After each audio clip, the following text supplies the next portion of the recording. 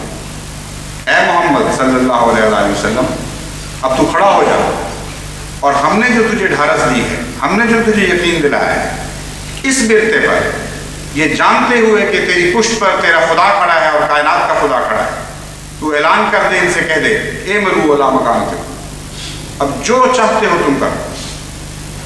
انا عاملون، ہم بھی وہ کریں گے جس کا خدا نے ہمیں حکم دیا ہے. وانتظروا انا منتظرون. اور اب تم وہ بات آ گئی ہے کہ زبان کی باتیں ختم ہو چکی ہیں، تم بھی انتظار کرو اور ہم بھی انتظار کریں گے. تم سے تمہارے شیاطین کچھ باتیں کرتے ہیں، تمہیں جھوٹے وعدے دیتے ہیں، تمہیں فساد پر ابھارتے ہیں، تم اس کے مطابق عمل کرو۔ ہم سے ہمارا خدا کچھ باتیں کرتا ہے، کچھ طریق ہمیں بتاتا ہے، وہ ہم نے اس سے سیکھ لی ہے، اب ہم ان پر عمل کریں گے اور دونوں انتظار کریں گے۔ وَلِلَّهِ غَيْبُ السَّمَاوَاتِ وَالْأَرْضِ وَإِلَيْهِ يُرْجَعُ الْأَمْرُ كُلُّهُ فَاعْبُدْهُ وَتَوَكَّلْ عَلَيْهِ وَمَا رَبُّكَ بِغَافِلٍ عَمَّا تَعْمَلُونَ۔ لِلَّهِ غَيْبُ السَّمَاوَاتِ وَالْأَرْضِ، اللہ کے لیے آسمان اور زمین کے غیب ہیں، وہی جانتا ہے کہ کل کیا ہونے والا ہے، انتظار کے جواب میں کیا ہوگا یہ وہ بتا رہا ہے اللہ تعالیٰ،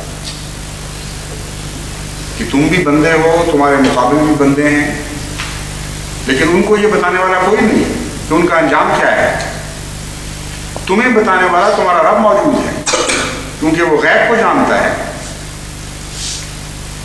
اور اسی کی طرف ہر امر لوٹتا ہے۔ مطلب یہ ہے کہ تمام حکومت، تمام قوت، ہر فیصلہ خدا کی مرضی سے ہوا کرتا ہے۔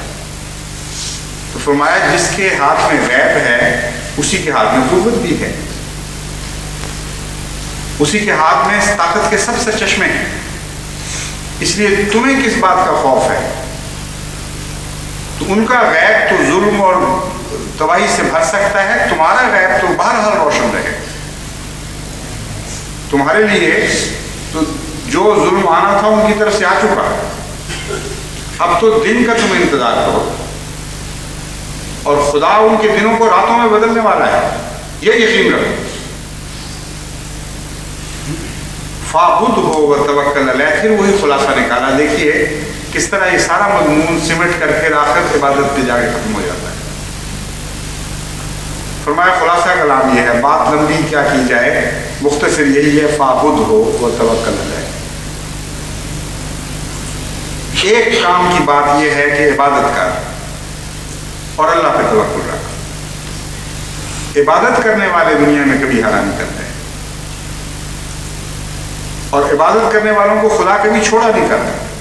توکل کا یہ مطلب، یقین رکھو کہ کبھی خدا نے کائنات میں اپنے عبادت کرنے والوں کو ضائع نہیں فرمایا۔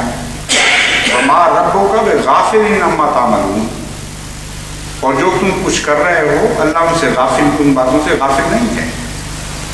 تم لوگ سمجھتے ہو کتنی دیر ہو گئی روتے ہوئے، گڑ گڑاتے ہوئے، اب کب جواب آئیں گے ہماری سجدہ گاہوں کے آنسوؤں کے؟ اللہ تعالیٰ فرماتا ہے توکل رکھو، حوصلے نہ ہارو۔ کیوں یقین نہیں کرتے، کیوں نہیں جانتے کہ جب تم سو رہے ہوتے اس وقت بھی تمہارا خدا تمہارے لیے جاگ رہا ہوتا ہے؟ وہ تو کسی حالت سے بھی غافل نہیں۔ اس لیے تم تو خدا کی آنکھوں کے سامنے بسنے والی قوم ہو، تمہیں کس بات کا خوف ہے؟ جو خدا کے رحم سے اوجھل رہ کر، خدا کی نظر سے اوجھل رہ کر زندگی گزارنا چاہتے ہیں، ان کے لیے خوف ہو سکتا ہے غیب میں، لیکن تمہارا غیب یقینی ہے۔ لازماً تمہارے حق میں پردہ غیب سے ایسی ایسی نعمتیں نازل ہوں گی، ایسی نصرتوں کے سامان ہوں گے جن کا تصور بھی تم نہیں کر سکتے۔